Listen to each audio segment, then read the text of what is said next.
Olá, meus amigos, tudo bem? Meu nome é Newton Nunes, estamos aqui no curso Avaliação Cardiopulmonar e Treinamento Físico. Sejam muito bem-vindos. Meu nome é Newton Nunes e vou deixar aqui o meu contato inicial, que é o nnunesusp@hotmail.com, para eventuais questionamentos aí sobre esses assuntos e assuntos relacionados também.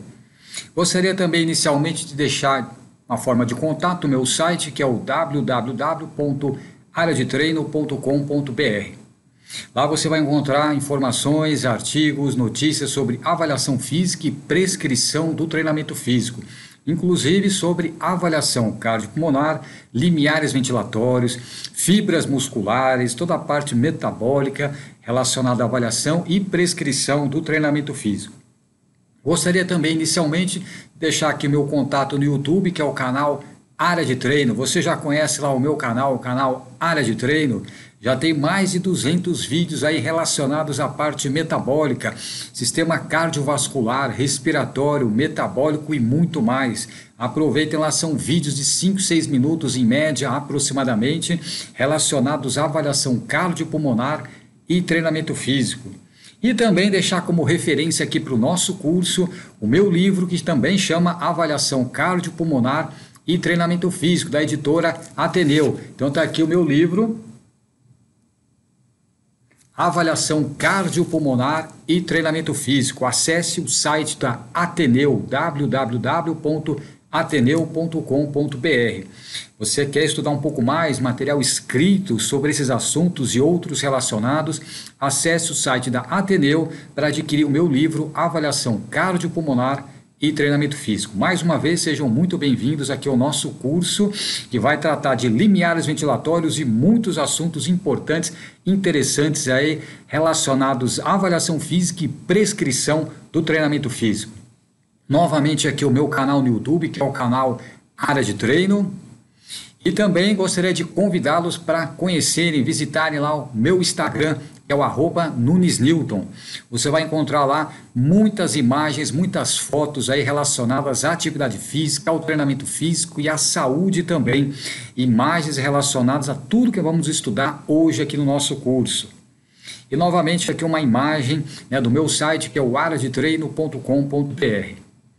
E aí, imagem do meu livro, que eu já mostrei para vocês, agora aqui no slide aqui para vocês, Avaliação Cardiopulmonar e Treinamento Físico. É uma das referências principais aqui do nosso curso aqui de hoje. E é claro, o meu livro é baseado aqui nos guidelines do Colégio Americano de Medicina Esportiva, nas diretrizes. Então nós temos aqui a 10ª edição de 2017 das diretrizes do Colégio Americano de Medicina Esportiva. O nosso curso tem inicialmente aqui mostrando para vocês essa fundamentação aqui científica. Essa é inicialmente a referência principal de tudo que falaremos nesse curso sobre avaliação cardiopulmonar e treinamento físico. Então acessem aqui o livro das diretrizes do Colégio Americano de Medicina Esportiva para ter mais informações aí, um embasamento científico, referências aí bibliográficas sobre o nosso curso. Então, novamente aqui, sejam bem-vindos à introdução para o nosso curso de avaliação cardiopulmonar e treinamento físico. Inicialmente, meus amigos, vamos esclarecer o que seria aí um teste máximo, uma avaliação física máxima.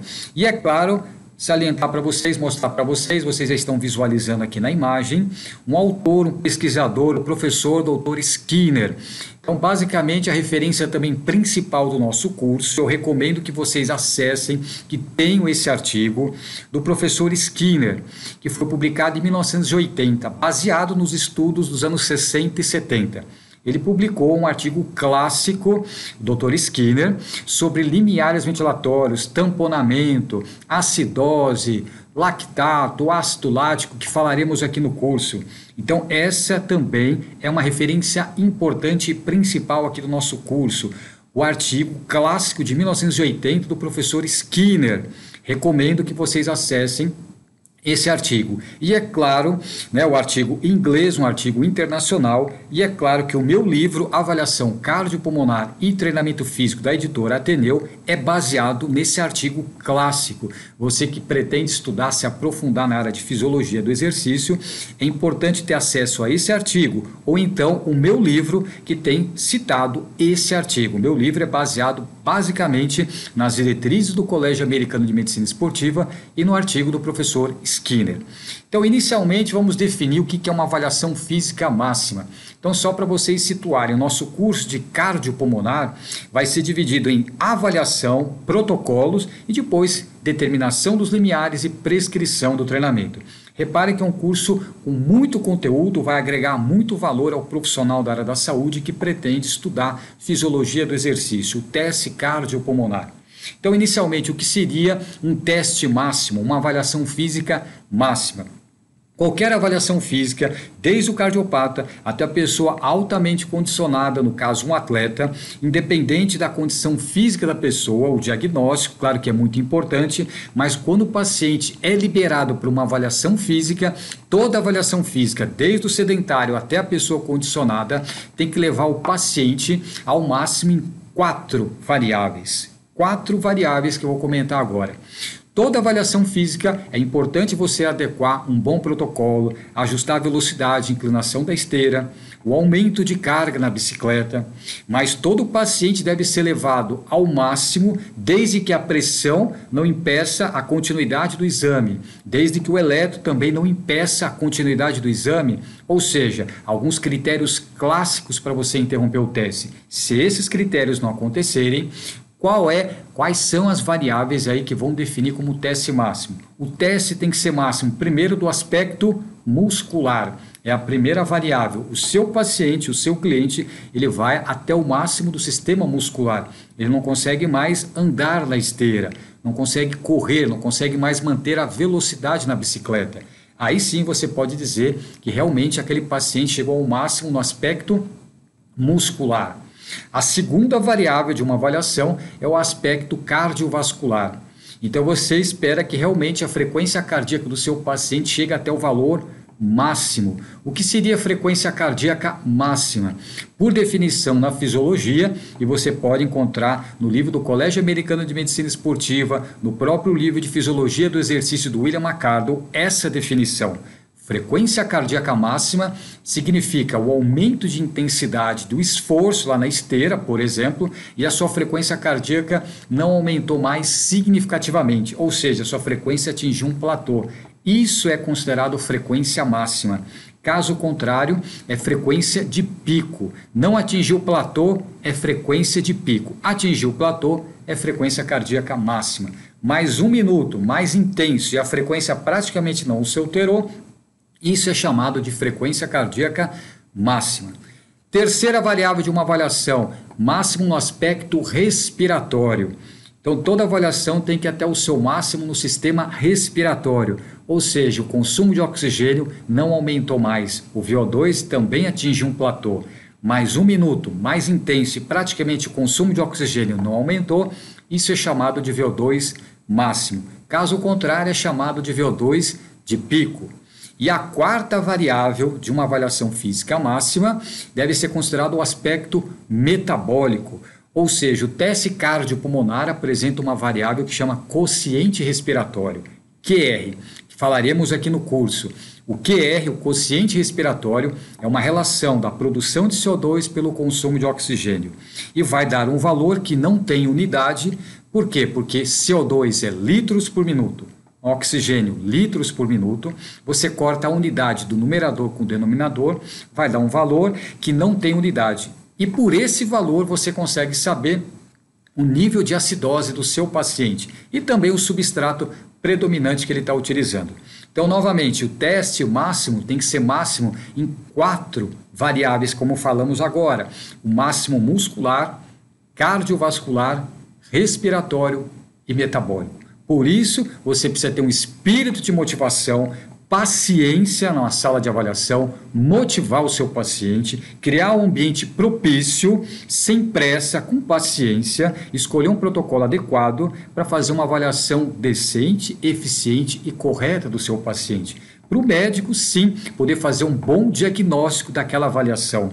E sim, o profissional o fisiologista, juntamente com o profissional da área da saúde, o médico, o professor de educação física, realizar a prescrição do treinamento físico. Ok? Máximo em 4 variáveis. Podemos observar aqui na imagem, isso é frequência cardíaca máxima. Reparem que a velocidade aumentou e praticamente a frequência cardíaca não aumentou mais, atingiu o platô. Isso é frequência cardíaca máxima. Se não tiver atingido o platô, foi o máximo muscular do seu paciente, mas não o máximo cardiovascular. Então vamos usar o termo correto. Nem toda avaliação a pessoa chega na frequência máxima. Máxima é quando atinge platô.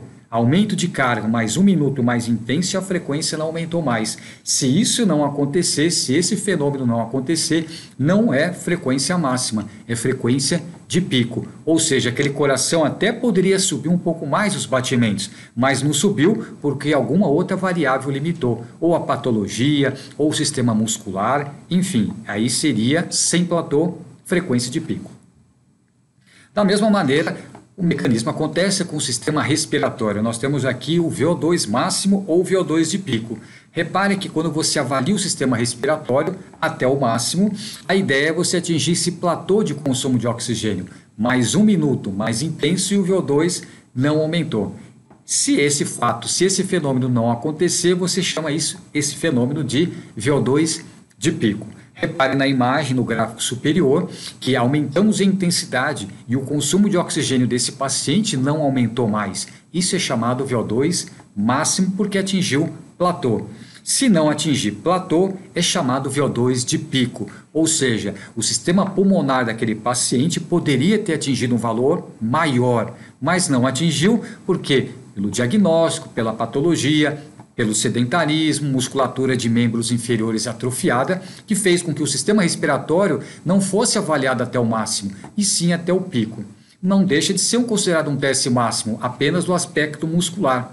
Mas nesse paciente cardiopata, sedentário, muitas vezes as avaliações são máximas apenas do sistema muscular. Muitas vezes o sedentarismo não faz com que o coração seja avaliado até o máximo, a parte pulmonar também não seja avaliada até o máximo, mas é o que se pode fazer no momento. Pessoas condicionadas geralmente atingem o máximo nessas 4 variáveis, que é o muscular, cardiovascular, respiratório e metabólico. Com relação à avaliação, citaremos aqui no curso também nomes, identificaremos protocolos. Mas inicialmente é importante você definir que só existem duas maneiras, 2 protocolos diferentes para você realizar uma avaliação física. Então você tem o protocolo chamado escalonado e um protocolo chamado em rampa. Tanto a ergometria quanto a ergospirometria usam ou escalonado ou rampa. E escalonado ou rampa tem as várias subdivisões, tem os vários exemplos. Por definição, o que seria protocolo escalonado? É um protocolo onde você deixa 2 a 3 minutos o paciente com a mesma intensidade, com a mesma carga de trabalho, quer seja na esteira, quer seja na bicicleta.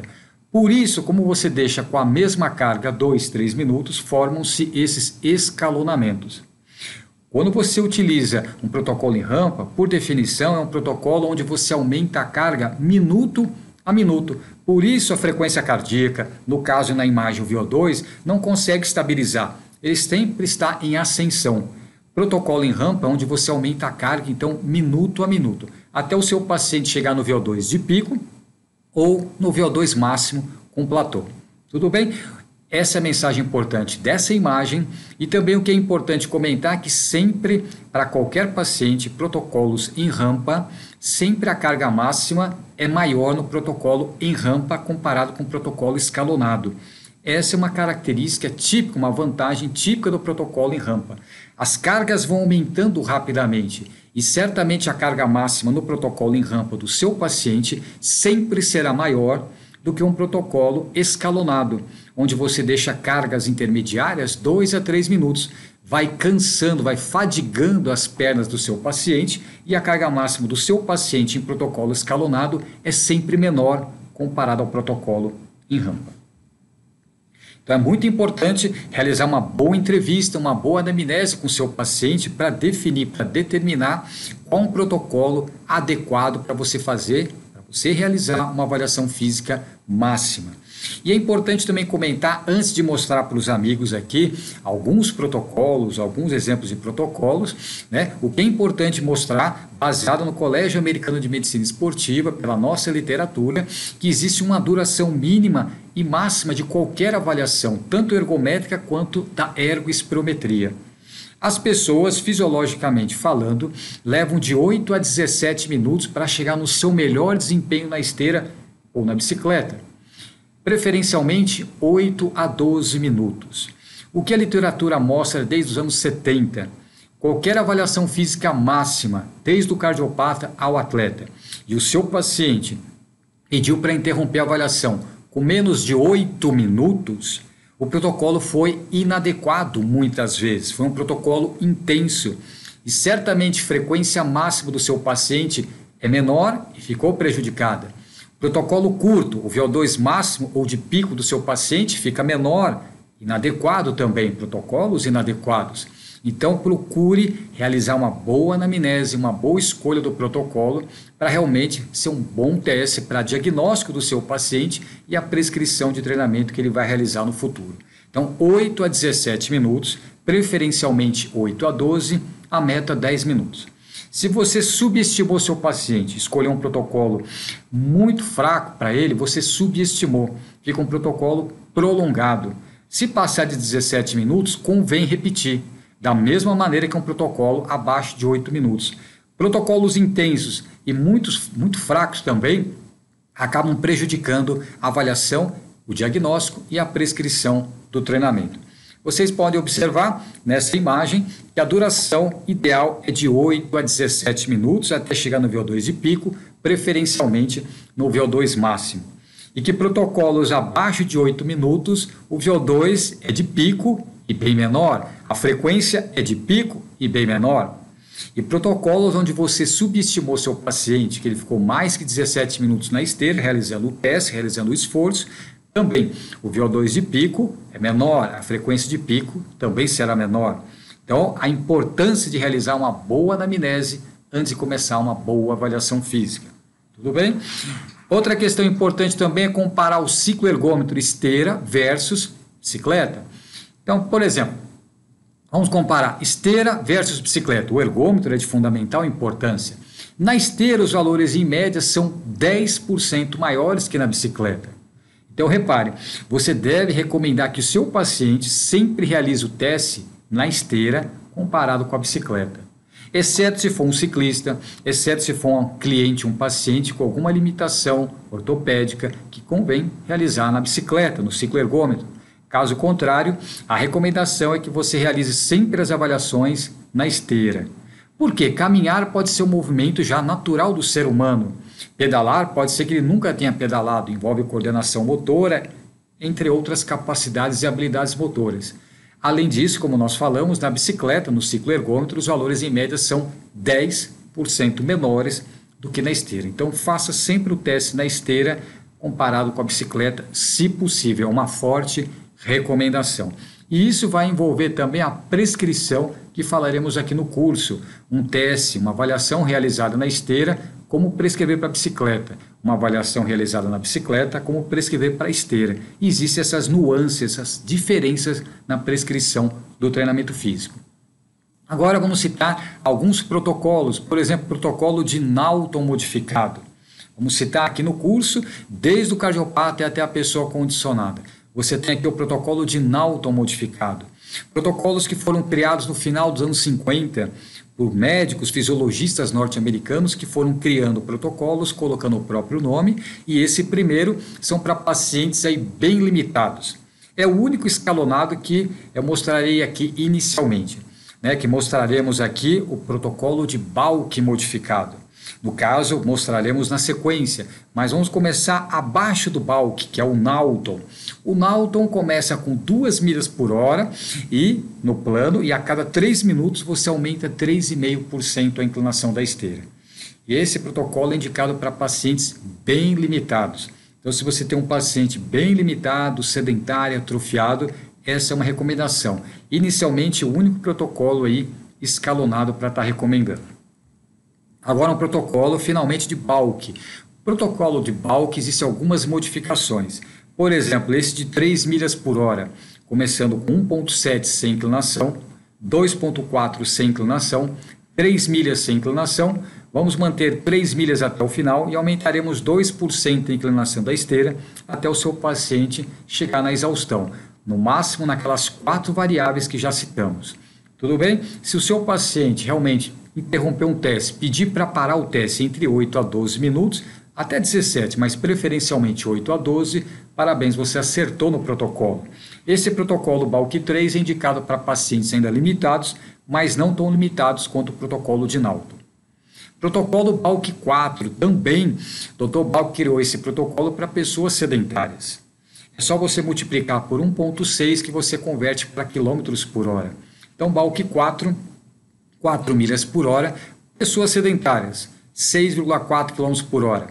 Vamos manter essa velocidade até o final e vamos aumentar 2% a inclinação da esteira a cada minuto. Se o paciente pedir para interromper entre 8 a 12 minutos, parabéns, protocolo bem sucedido. Balk 5, já é correndo, 5 milhas por hora equivale a 8 km por hora. Então, se você tem um paciente que já é possível correr ele na esteira, 5 milhas por hora, 8 km por hora, esse é o protocolo recomendado. 2 a 0, 3 a 0, 4 a 0 e 5 a 0. Posteriormente, a velocidade não aumenta mais, só vamos aumentando a inclinação, 2% de inclinação a cada minuto. E para pessoas mais condicionadas ainda, o protocolo Balk 6 milhas, equivale a 9,6 km por hora. 2, 3, 4, 5, 6 a 0. Depois não aumentamos mais a velocidade, vamos só aumentando a inclinação 2% a cada minuto. Esse é um protocolo para pessoas bem condicionadas.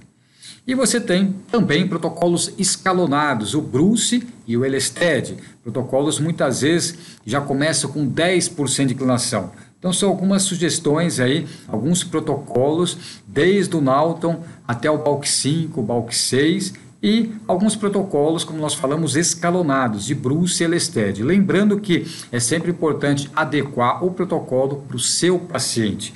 Preferencialmente realizar protocolos em rampa, onde o incremento de carga é progressivo e a cada minuto você vai aumentando a intensidade de esforço, a intensidade de trabalho do seu paciente.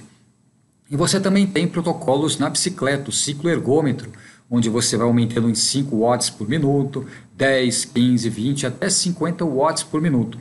Então vai depender da condição clínica do seu paciente, do diagnóstico, da condição física, para escolher um bom protocolo para o seu cliente.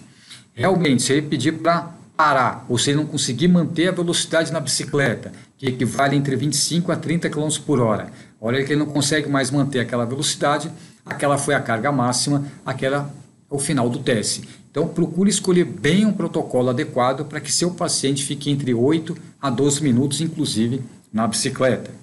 E agora eu vou mostrar para os amigos aqui, próxima tela para vocês não se assustarem, alguns cálculos se você não tiver o cardiopulmonar, apenas o ergométrico. Não é o foco do nosso curso aqui no momento falar de ergometria, mas é para mostrar na próxima tela para os amigos aqui, se você não tiver o cardiopulmonar e tiver ergometria, repare quantas fórmulas você vai ter que utilizar para chegar nos valores que o cardiopulmonar já mostra para todos nós aqui. Então observe agora aqui. Aqui são as fórmulas do Colégio Americano, que não falaremos aqui no curso, né, só para vocês visualizarem a importância do cardiopulmonar. Mas se você tiver já o teste ergométrico, que é muito importante, você consegue inferir também valores através dessas fórmulas do Colégio Americano de Medicina Esportiva. Bom, o teste ergoespirométrico ou cardiopulmonar, ergo de esforço, expiro de respiração e metria medida. Vamos medir a respiração do nosso paciente durante o esforço. É uma avaliação de maneira precisa, objetiva, além da capacidade muscular, a capacidade cardiorrespiratória e metabólica do seu paciente. Por quê? Porque vai medir diretamente o consumo máximo de oxigênio. Novamente, lembrando a referência importante e principal aqui do nosso curso, é o artigo do professor Skinner, de 1980. Então, vocês podem visualizar aqui embaixo, na imagem, o texto do professor Skinner, um artigo clássico de 1980, que mais uma vez aí reforçando, fundamentando aí toda a teoria que nós estamos apresentando para os amigos aqui do nosso curso. Mais uma vez, parabéns aí no investimento no conhecimento. Novamente, o meu livro Avaliação Cardiopulmonar e Treinamento Físico, da editora Ateneu, é baseado, claro, no artigo do professor Skinner. E você também pode acessar os guidelines, as diretrizes do Colégio Americano de Medicina Esportiva, que são as referências principais aqui do nosso curso. Quais seriam, então, as principais finalidades, os principais objetivos do teste cardiopulmonar? Primeiro, a avaliação da capacidade cardiorrespiratória. Segundo, diagnosticar algumas patologias que muitas vezes, em repouso, o seu paciente não apresenta. Verificar o comportamento da pressão arterial. Determinar os limiares ventilatórios. E, finalmente, prescrição do treinamento físico. Repare a importância, a grande finalidade, muitas finalidades, muitos objetivos que o cardiopulmonar oferece para o profissional da área da saúde realizar o diagnóstico e a prescrição do treinamento físico para o seu cliente, para o seu paciente. Então, vou mostrar para os amigos aqui algumas imagens históricas, algumas imagens que você pode estudar um pouquinho mais para se motivar aqui no curso, para incrementar o seu conhecimento, o conteúdo aqui com as nossas imagens. Então, reparem, meus amigos, aqui, observem aqui as primeiras avaliações, os primeiros fisiologistas avaliando o consumo de oxigênio dos seus pacientes. Observe aqui na imagem o voluntário aqui, o paciente correndo e expirando o ar por aquele tubo de plástico que chama traqueia e coletando o ar naquela bolsa de Douglas. Então, o fisiologista ficava captando, guardando o ar do paciente numa bolsa. E depois aquele ar era analisado num aparelho que chama microchulander. Eu, particularmente, já trabalhei com essa bolsa de Douglas, já utilizei o microchulander, pegávamos uma seringa, espetávamos na bolsa, tirávamos uma quantidade do ar expirado, eu injetava o aparelho, a seringa no aparelho, no microchulander, para medir o consumo máximo de oxigênio. Isso nos idos dos anos 90. O microchulander foi criado na década de 10 e até pouco tempo atrás, e ainda hoje é possível você calibrar todos os equipamentos com um aparelho que chama microchulander. Uma nova imagem aqui também, o início da avaliação cardiopulmonar. Reparem no ergômetro, o paciente ali realizando o esforço e também novamente a bolsa de Douglas para coletar o ar expirado do paciente. Uma foto um pouco mais recente, mas ainda tem o tubo de plástico, a traqueia, e já não existe mais a bolsa de Douglas. E vocês podem observar que a traqueia é conectada no aparelho, no computador, onde tem uma tela que chama pneumotacógrafo. Então, reparem que a traqueia é encaixada no equipamento numa tela que chama pneumotacógrafo. E ele vai medindo frequência respiratória, volume corrente e inferindo também a sua ventilação. Aqui é uma outra imagem mais moderna também, onde você já tem uns sensores de oxigênio e CO2, o paciente usando um bucal e um prendedor de nariz para coletar toda a parte inspiratória e principalmente a expiração do paciente. Pode observar que é uma válvula de via única, o ar entra, o ar sai pela mesma via, você tem um coletor de saliva e os sensores de O2 e CO2 que vão medir a expiração do seu paciente. E através da calibração feita antes do teste, você consegue saber o percentual de oxigênio e CO2 da sala. Conforme o paciente expira, ele vai medir o final da expiração, o O2 e CO2 do final da expiração, e por essa diferença ele consegue calcular quanto que o paciente consumiu de oxigênio, quanto ele está produzindo de CO2, enfim, esse é um princípio que eu estou resumindo aqui da análise de gases computadorizada que algumas empresas, alguns modelos realizam muito bem feita essa quantificação dessas variáveis. Mais uma vez aqui para os amigos, a avaliação cardiopulmonar, o início dessas avaliações, nós temos aqui o remo ergômetro. Então, conforme a intensidade do esforço vai aumentando, ela vai produzindo mais CO2 e consumindo mais oxigênio.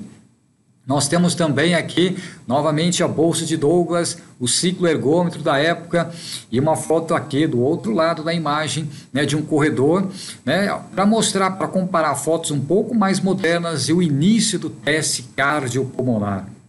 Então você também tem aqui na piscina métodos para avaliar aqui o VO2 máximo. Então você tem aqui o nadador e você coletava o consumo de oxigênio dele com a bolsa de Douglas também. Então você tem piscinas também, como o Turbo Pool, vai aumentando a correnteza e aí o nadador vai ter que aumentar a intensidade, o esforço dele também. Repare que você tinha que ficar observando o paciente, o seu cliente, conforme aumentava a correnteza para captar todo o esforço físico máximo dele. Ciclistas também, bicicletas específicas. Você também tem pesquisas com militares, que é muito importante realizar essa avaliação. E aqui também o método direto que estamos falando aqui no curso, que é o teste ergoespirométrico. Aqui nós podemos observar que não existe mais a bolsa de Douglas, mas ainda existe a traqueia. E aqui uma outra imagem mostrando o revergômetro. E aqui nós podemos observar aqui uma imagem já na pista. É a tendência de criarem-se aparelhos portáteis, você poder avaliar um jogador de basquete na quadra, um jogador de futebol no campo, o seu atleta, o seu corredor numa pista de atletismo. Essa é uma grande vantagem, você também poder avaliar alguns atletas, algumas pessoas saudáveis na pista, fora do laboratório, medir o consumo máximo de oxigênio, um aspecto importante também, aparelhos portáteis. E uma variável importante que o teste cardiopulmonar é a única variável que aparece nessa metodologia, que é o quociente respiratório. Como já falamos, o QR é a relação, é a divisão entre a produção de CO2 pelo consumo de oxigênio. Corta litros por minuto do numerador com litros por minuto do denominador, vai dar um valor que não tem unidade. E dependendo desse valor, você consegue saber o substrato predominante que a pessoa está utilizando. Novamente, a referência aqui do professor Skinner, que está embasando todo aqui o nosso curso de avaliação cardiopulmonar. Nós podemos quantificar o consumo de oxigênio, que já comentamos no curso de bioenergética, conseguimos quantificar realmente aí a quantidade de gordura e carboidrato que o seu paciente está utilizando no repouso, porque a avaliação cardiopulmonar no momento de repouso também, pelo valor do quociente respiratório, o valor do QR, o aparelho nos mostra a cada respiração, a cada minuto, qual é a média do QR. E pelo valor do QR você consegue saber o substrato predominante que seu paciente está utilizando. Se é mais gordura, carboidrato ou 50%. Olha como é impressionante, como é rica essa avaliação em fornecer informações aí para o profissional da área da saúde. Então, se o aparelho, o computador mostrar um valor próximo de 0,70, aquele seu paciente vai estar utilizando naquele momento mais lipídios, lipólise, mais gordura. Geralmente esse valor de QR baixo, próximo de 0,70, é atingido no repouso ou atividade física leve. Reparem que pessoas mais condicionadas têm mais facilidade em diminuir o seu valor de quociente respiratório. Então, o substrato é de fundamental importância você conseguir quantificar o predomínio de substrato, de energia que o seu paciente está utilizando. Então, pacientes condicionados têm mais facilidade em repouso de ter um quociente respiratório mais baixo. Já comentamos no curso de bioenergética. É um benefício do treinamento físico conseguir diminuir seu QR já em repouso, gastar mais energia por minuto e essa energia vir sempre mais de gordura. E quando você tem uma pessoa sedentária, metabolismo ineficiente, muitas vezes esse quociente respiratório não é tão baixo assim, mostrando um valor de consumo de oxigênio baixo, gastando menos energia no sedentário e um QR alto, ou seja, usando menos gordura e mais carboidrato, inclusive no repouso. Então repare como é interessante comentar o efeito do treinamento físico no seu paciente. Novamente, já comentamos em bioenergética, o condicionamento físico, o treinamento físico, já em repouso, mostra um VO2 de repouso mais alto e um QR mais baixo. Quem treina? A pessoa sedentária mostra em repouso, quando você coloca a máscara na pessoa, ela apresenta um VO2 de repouso baixo, gastando menos energia, e um QR alto, gastando pouca gordura e maior parte de carboidrato. Ou seja, o sedentário tem um metabolismo ineficiente, inclusive no repouso. E vocês podem observar que 0,70, 0,7 é o predomínio de gordura. E conforme essa variável passa de 1 para mais, é o carboidrato. Então vocês podem observar que no início do teste o quociente expiratório do seu paciente está mais próximo de 0,7, 0,8. Conforme a intensidade da esteira ou da bicicleta vai aumentando, o QR vai aumentando. E próximo de uma intensidade moderada indo para intensa, o QR já é de 1 para mais. E lembra que nós falamos no início do curso que o teste tem que ser máximo do aspecto muscular, cardiovascular, respiratório e metabólico? Todos lembram. Como é que você prova que o seu paciente realmente está no máximo metabólico? Quando o QR está 1,10 ou mais. Isso é o máximo metabólico. Isso a pessoa está realmente numa grande acidose. Sem ser um método invasivo, como medir lactato, que é uma outra metodologia, o cardiopulmonar tem essa vantagem, conseguir quantificar a acidose do seu paciente sem realizar nenhum procedimento invasivo. E aqui, só para citar alguns protocolos, alguns que eu criei, que eu publiquei em 1998, inclusive em alguns congressos, eu fui criando, fui calculando e vou só mostrar rapidamente, citando aqui alguns protocolos que eu fui calculando no final dos anos 90 e depois publicamos também. Protocolo D é um protocolo em rampa, onde você vai aumentando gradativamente a intensidade do esforço até o paciente pedir para interromper entre 8 a 12 minutos. E alguns protocolos também de velocidade, onde você vai aumentando gradativamente a velocidade da esteira e um pouco menos a inclinação. O V1 para pessoas bem condicionadas, o V2 mais ainda, e o protocolo V3 para atletas de alto nível. Então, estou citando rapidamente aqui alguns protocolos que são muito importantes para você avaliar o QR, o quociente expiratório, toda essa taxa metabólica do seu paciente de uma maneira mais gradual, gradativa. Essa foi minha ideia nos anos 90, calcular e criar protocolos desde o cardiopata até a pessoa condicionada, até o atleta, onde você fosse aumentando minuto a minuto a intensidade gradativamente. Isso é um protocolo perfeito, um protocolo adequado, em rampa, onde gradativamente você aumenta a intensidade. Se você desejar esses protocolos e mais outros protocolos também, você pode encontrar aqui no meu livro, que é Avaliação Cardiopulmonar e Treinamento Físico, da editora Ateneu. Aqui no meu livro eu cito esses e outros protocolos também, desde o cardiopata até o atleta, protocolos que você consegue utilizar de uma maneira adequada e levar seu paciente à exaustão muscular, cardiovascular, respiratória e metabólica entre 8 a 12 minutos. Vou mostrar para vocês agora uma imagem bem didática, muito simples e fácil você visualizar, entender o que são limiares ventilatórios, que eu já vou mostrar depois, o principal gráfico do teste cardiopulmonar. Meus amigos, imagine agora você em repouso, você está em equilíbrio, homeostase. Você tem a sua base, que é o bicarbonato, e a quantidade de ácido lático, a parte celular, muito baixa. Conforme você vai fazer um teste cardiopulmonar máximo, o que seria o primeiro limiar ventilatório?